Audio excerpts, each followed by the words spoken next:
Yep, cool. Hey guys, so today we're gonna do a quick start on Android and build a small to-do app. And I'm Gauri Gadkari. I'm an Android engineer at MyFitnessPal, Hi, I'm Ankit. I'm an Android lead at Microsoft. and we picked a to-do app because it does not require a lot of functionalities right now. And we thought the best way to learn was to actually build an app. So we are going to look at what the scope of the app is. So to keep it very simple and toned down, for now the scope of the app is just being able to add a new item, and because we will just display and add the item on the same screen, we will use a single activity, which in turn means having just a single screen. That's the Android term for it. And in future iterations, you could remove an item or mark completed or set some priorities, high, medium, low, on your to-do list. That's something you can try as a bonus feature in going forward. Next, we have the wireframe for a to-do app. So in a real life situation, this is something that your designer will provide you how the app is supposed to look like. But here we have just chalked out a simple design on how we want our app to look. At the top here, we want it to show the name of our app, and at the bottom, we want to have something that's called as an edit text. So edit text is like having a blank field where you can enter text, and there's something called as text view, which is also like all these things are out of the box from Android itself. So the difference between edit text and text view is that in edit text you can actually enter things, enter some text, and text view is like a label which will just show up on your screen. And at the bottom we also have an add button, which is also provided out of the box by Android. And let's say I add do homework in my edit text and click on add, it should show up on this list that we have in the middle. And if I keep on adding multiple items, they should keep getting appended as we add them. So this is how we want the app to look. If you look at like on a very low level, how Android framework is like I mentioned before, every activity is one UI screen, and that activity is divided into two parts. One is a layout file, which is the XML file that determines the look of the activity, how it will look when user sees it. And the other part is the Java file, or these days we are also writing code in Kotlin. So that file will determine how it behaves with the user when user starts interacting. So now, if you all can launch Android Studio uh, and open the main activity XML, then we can get started with building the app. And let me know if you guys need time launching Android Studio.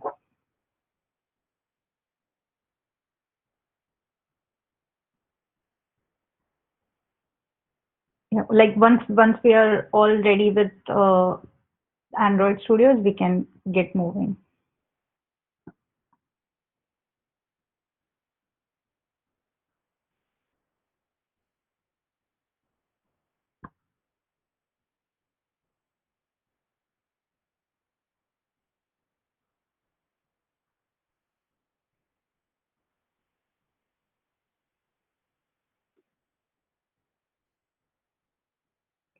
Can Is everyone ready with Android Studio?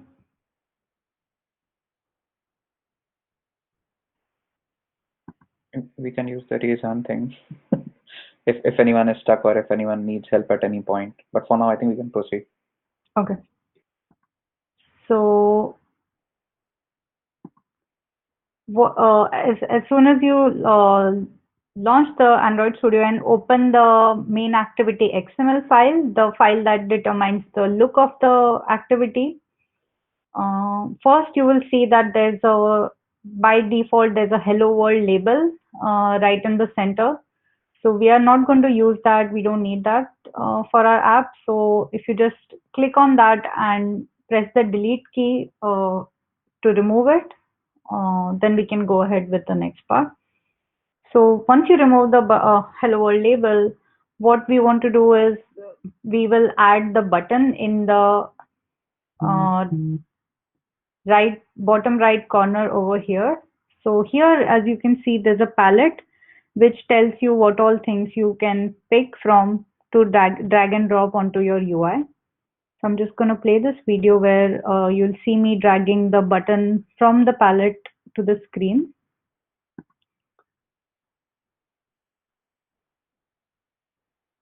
So now I have placed the button. I want it to be aligned to the right of the screen and to the bottom of the screen. And I want it to have like some space from the screen. So if you see that it was 0 over here right at the beginning, and we changed it to 8 and to give it some space, and we want to change the text of the button from button to say add. So I'm just going to change that here, and yeah, that's this part. So are you guys done with this? Let me know if you're stuck anywhere adding the button. And once we have added the button, we can move on to adding the rest of the views. Feel free to unmute and let us know if you are stuck somewhere.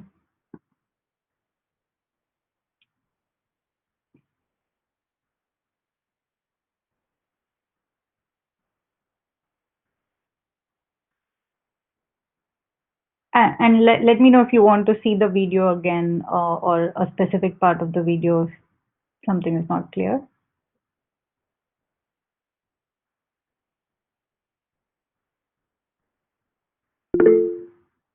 Okay, I see that Michelle says it's clear. I'm going to take it as a sign that it's clear to everyone and move on to the next bit. So the next view that we are going to add is the edit text. So the edit text, we want it to be added to the bottom left corner, and I don't see edit text here right away. So there's a search in the palette itself. There's a search bar. So I'm going to search for edit text. And if you see, it is giving me types of edit text that I can have. So I could have a plain text,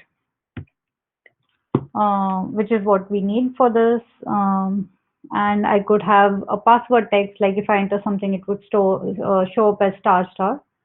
So we don't need that. So I'm just gonna select the plain text right here, the first one, and drag and drop to the desired location.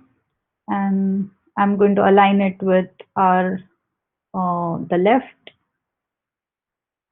the bottom of the screen, and to the right, I'm going to align it to the button. So now if you see right now the new edit text that we added is somewhere in the middle, and what I want is it should be from the starting till where the button is. So I'm going to explain something called as constraints in detail later as well when we see the actual XML, but this is what we're doing. We are changing the constraints. We want the width to be um, like 0 dp. When we say 0 dp, it means matching constraints. So till as far as it can go from left to right, I'm going to go. So if you see that as soon as I change it to 0 dp, it went farthest to the left it can go, and farthest to the right it can go.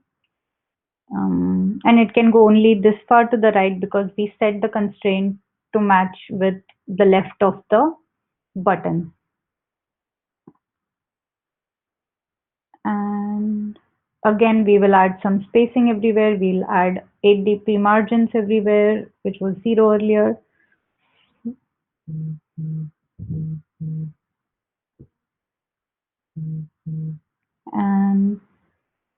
we don't need something to show up like a name, but what we do need is a hint to show up in a gray color, which will tell us what this edit text is supposed to do, like what are we supposed to enter. So I'm just writing to do item. So if you see it here, okay, let me just.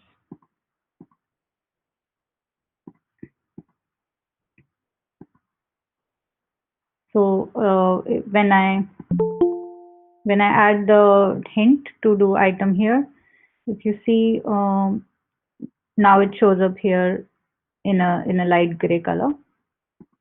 So let's do that. Let's get the edit text added to our layout as well.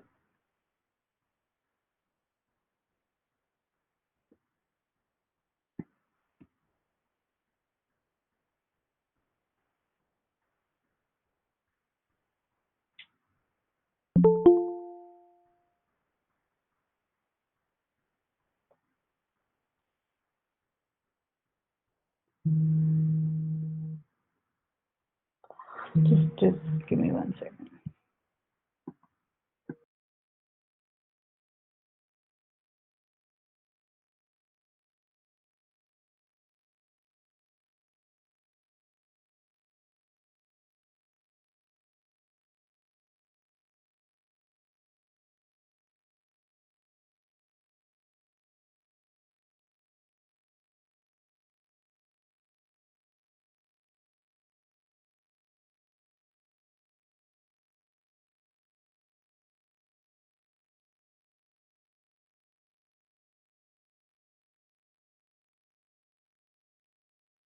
Any questions anyone has in the meantime?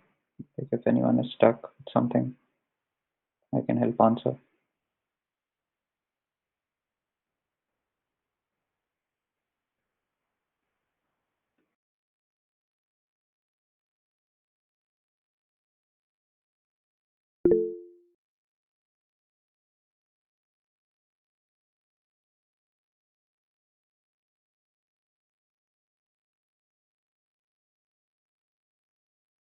Sorry, I have some delivery, something delivered. So yeah, so if we are all clear, then we can move on to the next bit where we will add the list items. So So to add list items, we use a view called recycler view. And again, the way we add it is same. We go to the palette and I see that the recycler view already here. So I'm just gonna drag and drop that.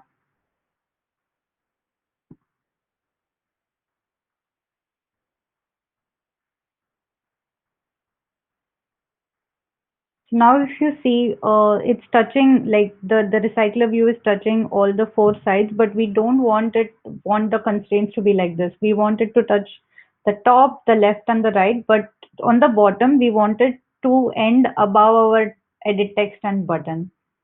So we are going to change that.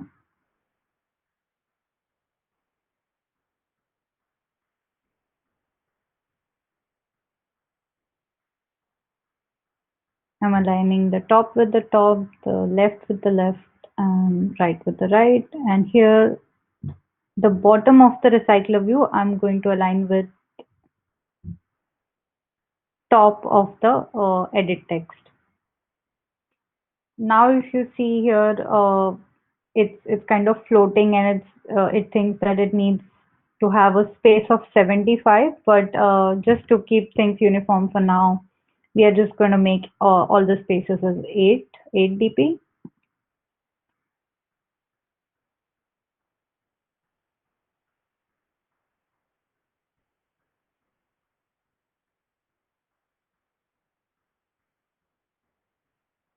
Yeah. So let's get the recycler view added as well. And yeah, again, if you have any questions on how this is being added or what the constraints are, yeah, feel free to ask me.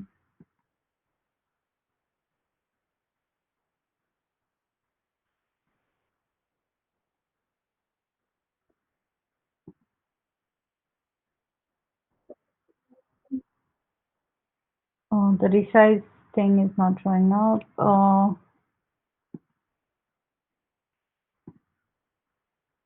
So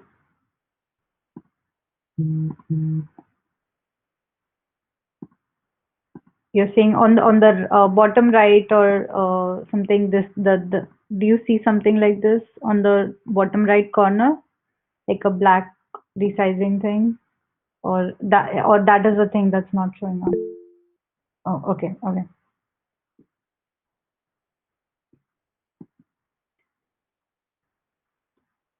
So once we are all set, we can move to the.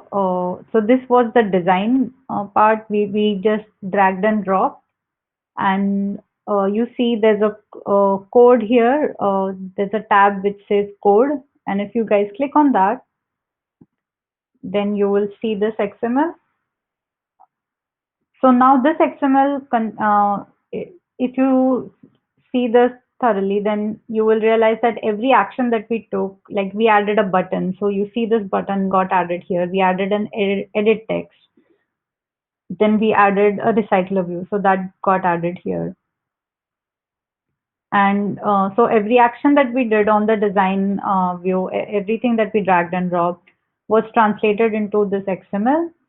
Then all these three views that we added are wrapped in a layout. And this is the latest layout that Google has brought up called as constraint layout. There have been linear and relative layouts in the past, but this, oh, sorry. This is the most efficient one that Google is recommending. So we are using the constraint layout. And if you realize that the extra lines here, the app like layout constraint bottom to top of etc. is what I had mentioned earlier, the constraint. So like we wanted the bottom of the recycler view to end just before the top of the edit text. So this is the line that says that, and we wanted the left and right, which is also called a start and end, to match with the parent, which is the activity screen. So these two lines talk about that. And also we wanted the top to be aligned with the top of the parent. Similarly, here for the edit text, we wanted the bottom and start to be aligned with the parent.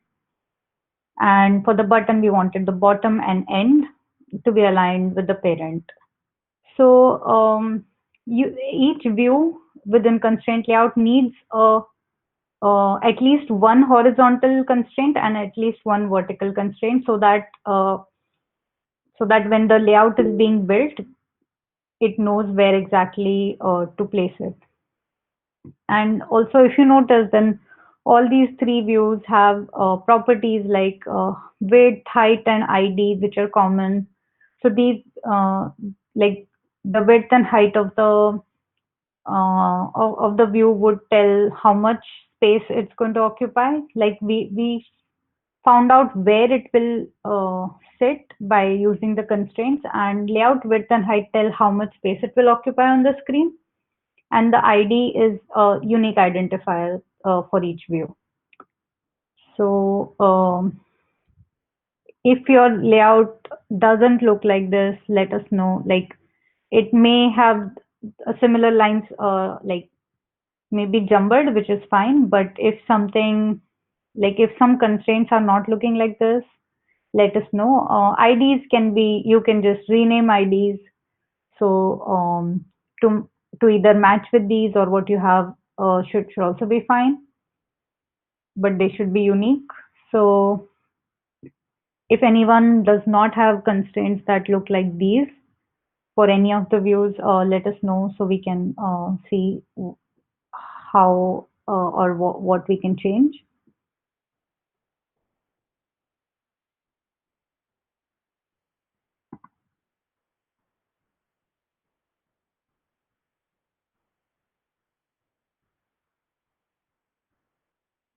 Okay, I'm assuming everything looks good. So if you just click on run simple to do, this is what you should see. You should see an empty screen where the list is supposed to be, because right now we haven't added anything. and the edit text with a hint saying enter a new item, or in I think we added a hint saying to do item and a button saying add.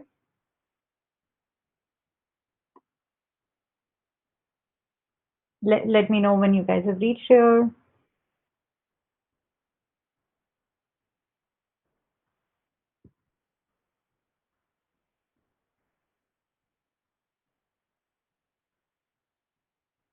If anyone is facing any difficulties, then we also have this GitHub branch for code up to here that you can check out and get started on the next part. If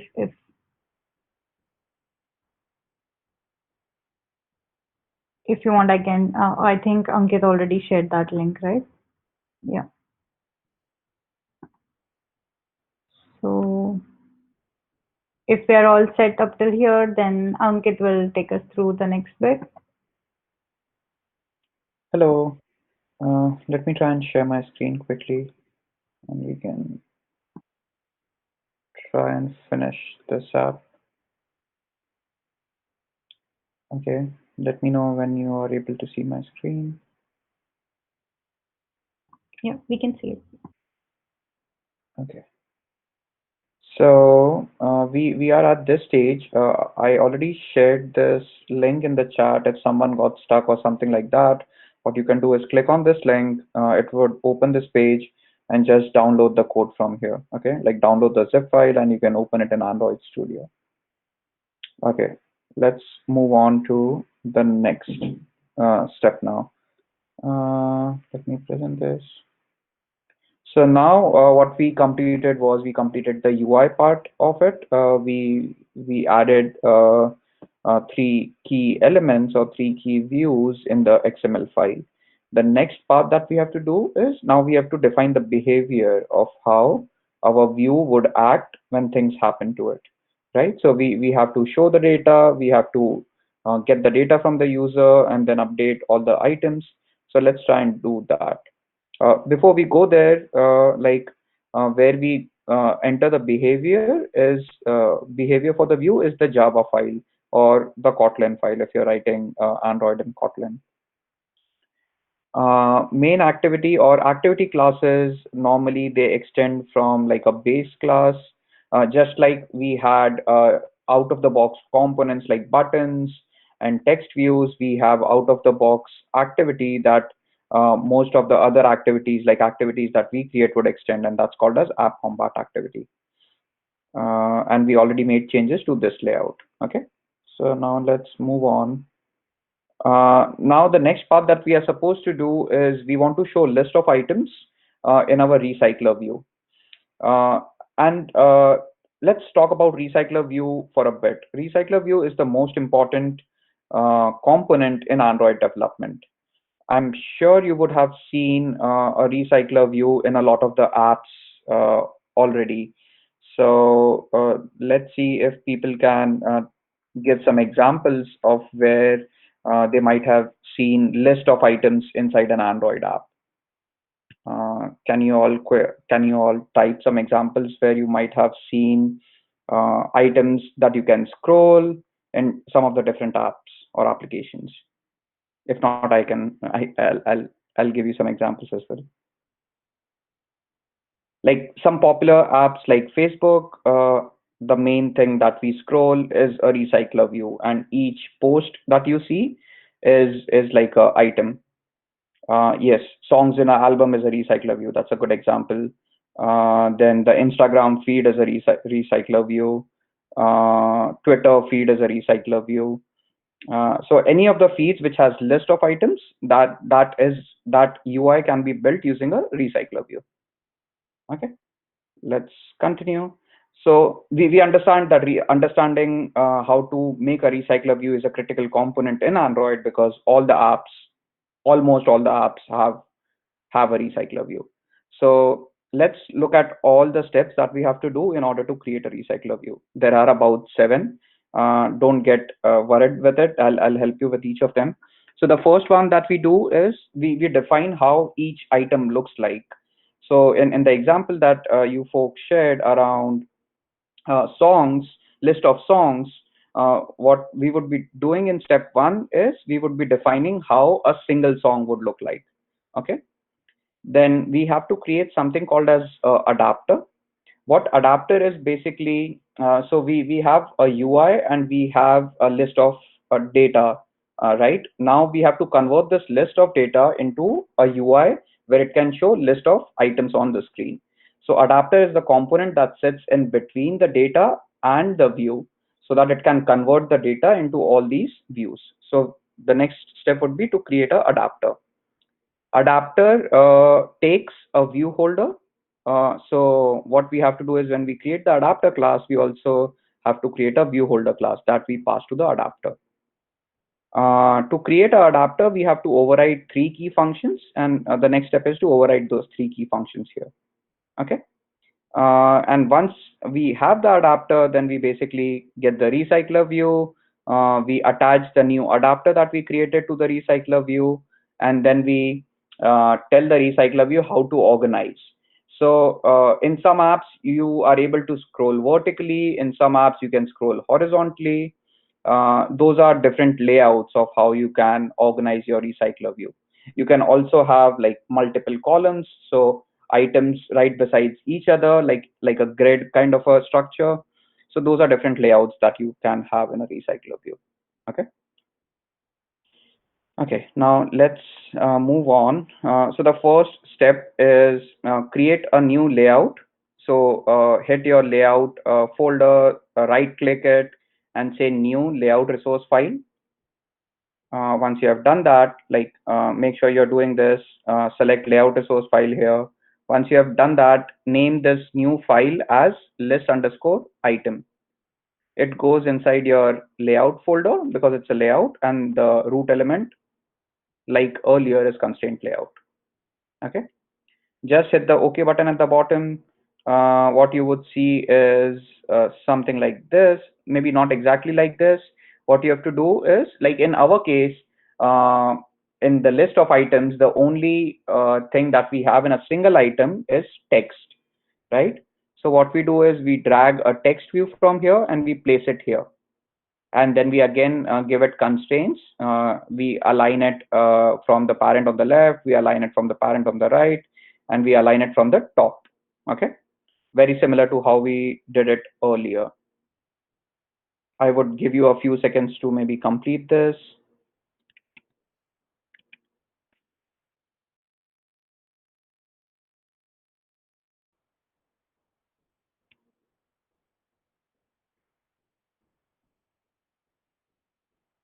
Once that is done, we can move on.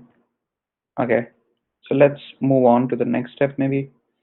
So this was the first step that we had. Uh-oh.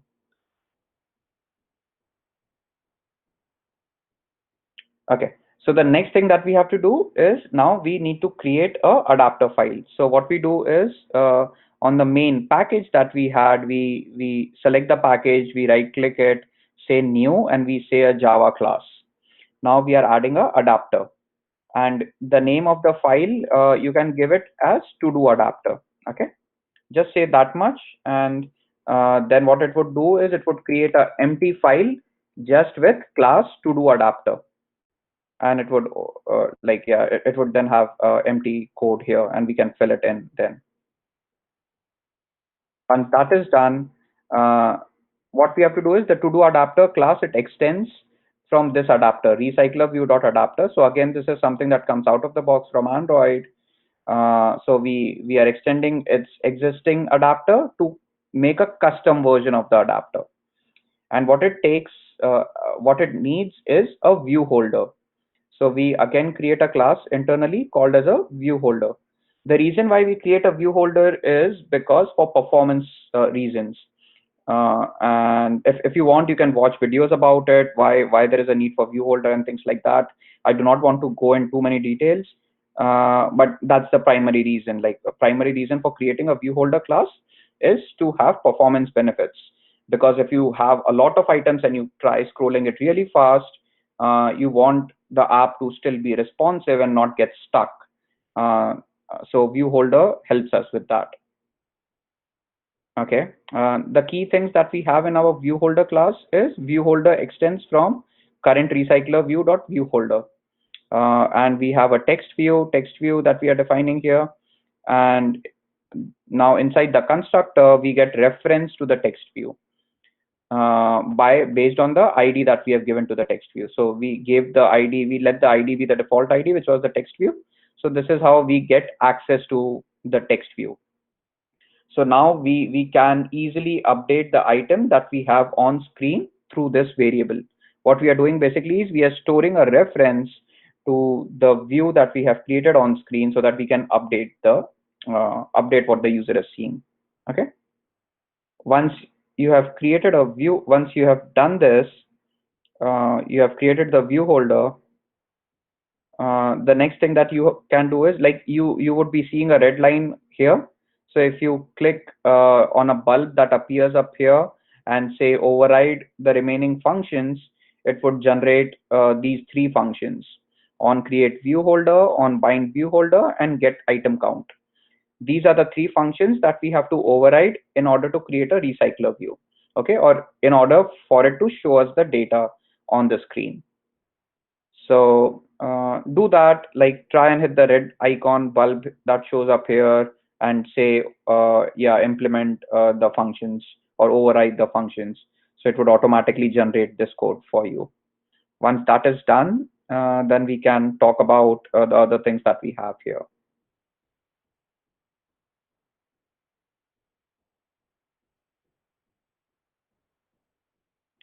Okay. Um, on create view holder, the main responsibility of this function is to create the layout. So we created how a item would look like in our list item XML file, right? But we in order to show it on screen, we had to first convert the XML file into a view object that can be rendered on the screen. So this is the line that does that part. It would create a view object from the XML file that we created and store it in view. And what we do with that view is we pass it to view holder so that we can create a view holder object. And that is what the on create view holder expects us to return, the view holder object. Once we have the view holder object, the next function that we talk about is on bind view holder. So on bind view holder would be called for when each item is getting rendered on your screen. And each item that gets rendered on your screen would have a position number. Okay. What we also have in this class is we are passing a list of data, like list of string items.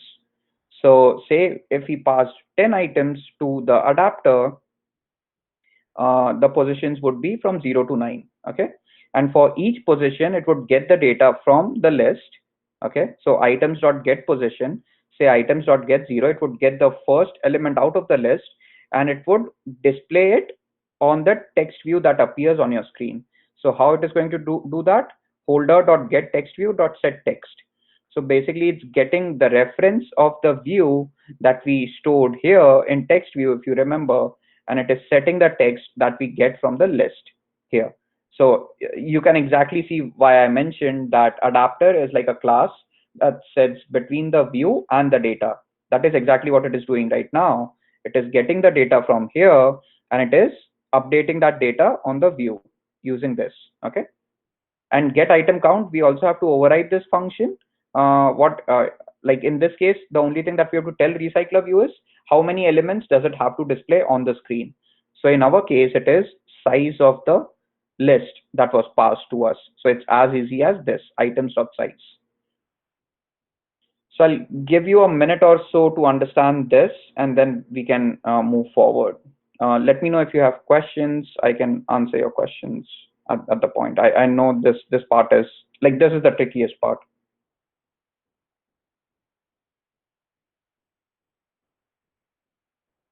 Any questions?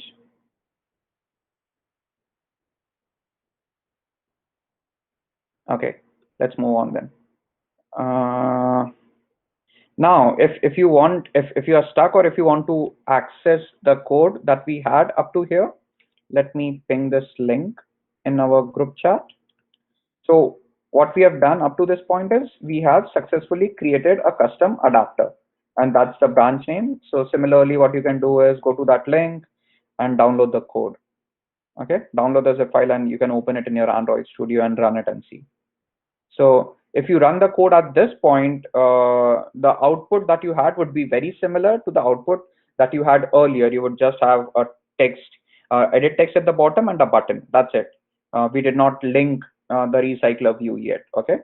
So try it out. It should not throw any errors or anything like that if it is all working properly, and it should just show the edit text at the bottom and the button. Okay. Now the next part is we have to link the recycler view that we created in the XML and the adapter that we created to our actual code. Okay. So how do we do that? The first thing that we do is we get reference or we get access to our recycler view. How we do this is, so we gave ID to our recycler view in our XML files, right? So we try and reference that recycler view using find view by ID, and we store it in a local object for recycler view. Once that is done, the next thing to do is create an object of the to-do adapter that we just created right now, like the step right before this. But to create a item or object of to-do adapter class, we need to pass in a list of string.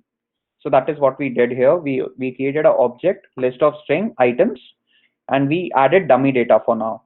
Items dot add first item and second item. Okay, and we are passing this items list to the to-do adapter. So now we have an object of to-do adapter class.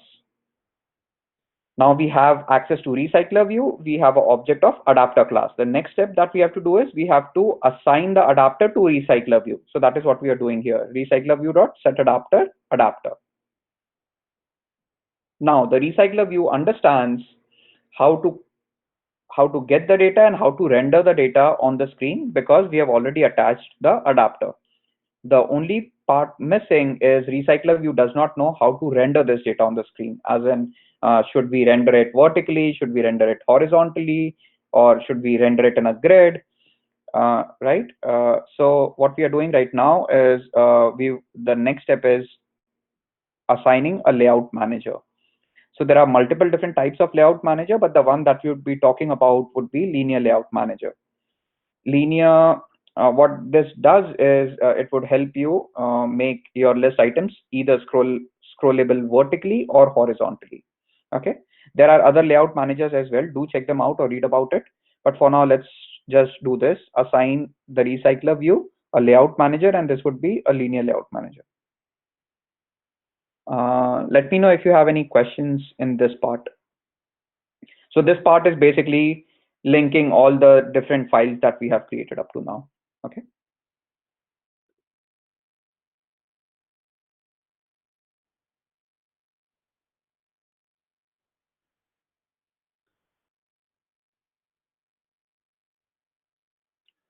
Now, if you try and run up to this part, this is what you would observe on your screen. Like to do item at the bottom, add button, and we added dummy data. Remember, first item and second item. So they would appear something like this on your screen as dummy data. Okay. And again, if you want to get the code up to here, you can download the code from this link. So this is the stage up to showing dummy data on your screen. Okay. I can give like a minute or so here so that everyone can ask questions, or if anyone has any doubts, I can clear those doubts right now.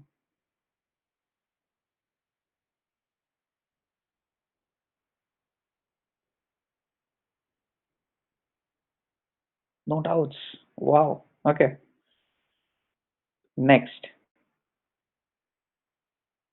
So what we did in last step was we hard coded the items, like first item and second item. This is dummy data, right?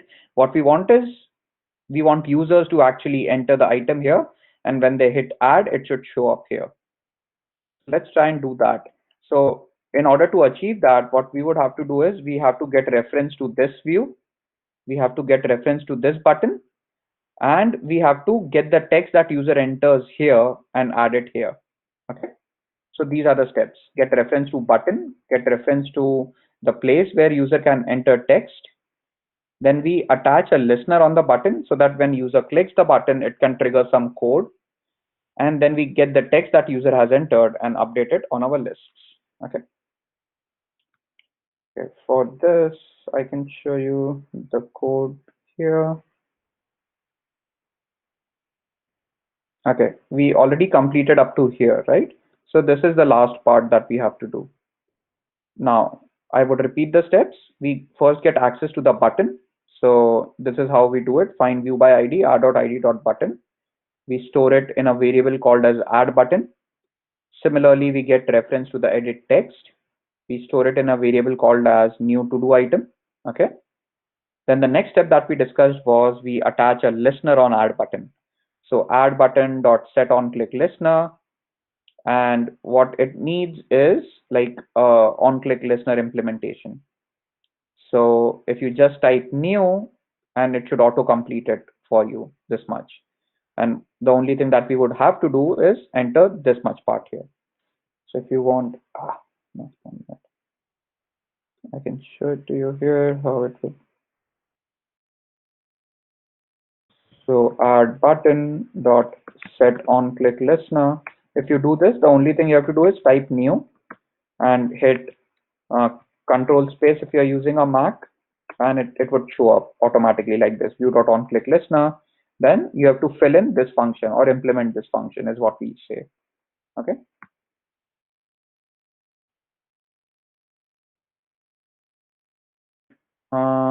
Now inside the implementation, so when user clicks on this button, what key things do we want to do? The number one thing that we have to do is we pick up whatever user has entered here. Okay, that's the first thing. So we get the value that user has entered here. Then we update the data set here. To update the data set here, we have to tell the adapter that data has been added. So please add it to the list. So that's the number two thing that we do. And the third thing is we clear the edit box. So once we have picked up the data from here, added it here, then we clear the edit text. Let's see how that is done.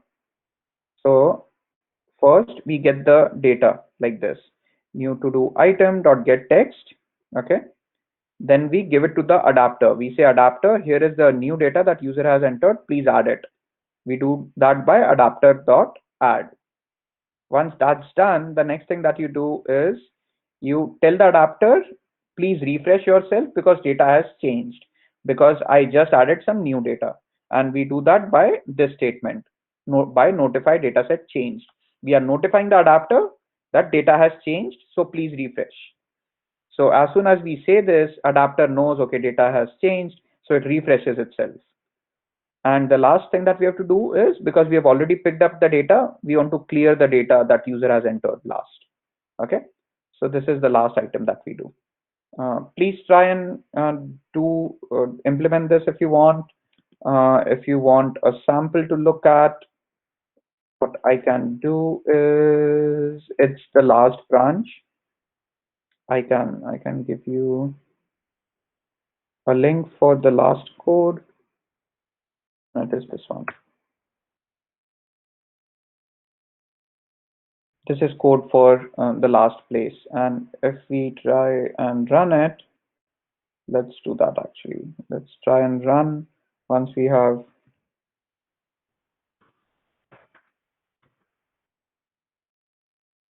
reached here. If I run this, you all can see my device right here. Yeah. Okay.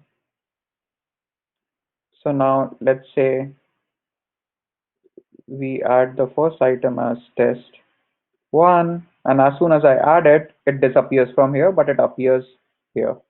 Let me make it slightly bigger so that you can see it. So it disappeared from here, but it started appearing here. So let me add another item, test space 2, and as soon as I hit this, it would add it here and it disappears from here. Right now we can keep adding items like this, and when you have enough items, you would also be able to scroll it. So try it out with the app that you have. It would take about 10 or 15 items before we would be able to scroll it. Let's see. Test 5, or maybe even more because the keyboard would go down. Test 6, test 7,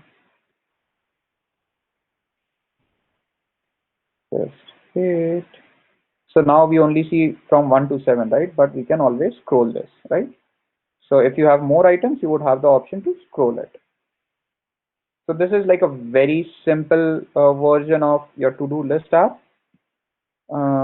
We also shared code in each stages so that if you have questions, you can try and uh, run the code at each stage and see what changes you are making and how it is affecting. Okay. So finally, we ran the code. It looked something like this. Okay. What all things did we learn from this? Like this was a very simple to-do app. It taught us how to use the XML files to render views for activities. Okay, that's one thing. We also learned how to update behavior using the Java code or where the logic of the app goes. We learned about some properties for views. We also learned about constraints. We learned about height, width, and such things in the XML file.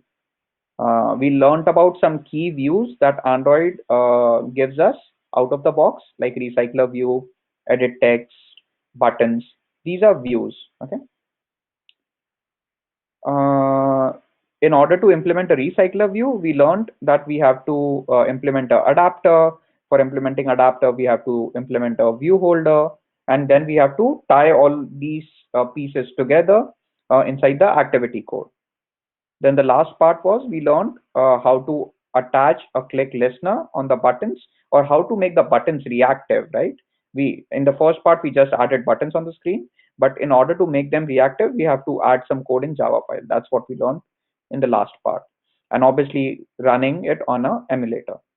So I wanted to ask everyone like what could be some cool ideas that you can do on top of this, like if you have any ideas that you can implement on top of this for your to-do app,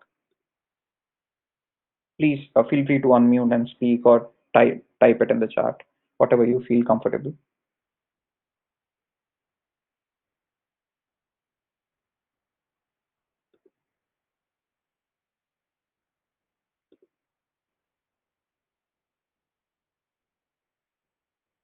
Maybe you could like change colors to make it look cool. Yes. So yes, you can change colors. So one place that you can do it would be when we created the list item, remember? Uh, that place you can update like background color, or you can change the color of the text and things like those. Yes, that's a very good idea. You can do that. Like some ideas, like if you have used some other to-do apps, like some common ideas would be once you have completed your to-do item, you would want to like remove it or delete it. Okay, so that could be one of the features that you can add, like you add a delete button against each item, and when user hits that button, you delete that item. So that could be another thing that you could work on. Like that's again like not a very difficult thing, like it's a smallish thing, but you can work on it. Like the current implementation that we have is was the simplest one. So I'll show you one bug that it has, and we can also fix that bug. So right now you are seeing I have 8 to do items. Okay, but as soon as I close my app, okay, and now I would open the app again.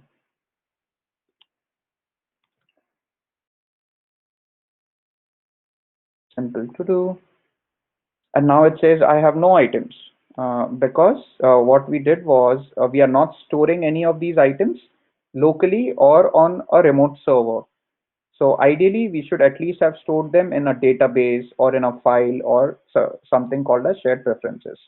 So these are used to store data, like all the key things that I just mentioned, 3 things: files, preferences, or databases can be used to store data locally.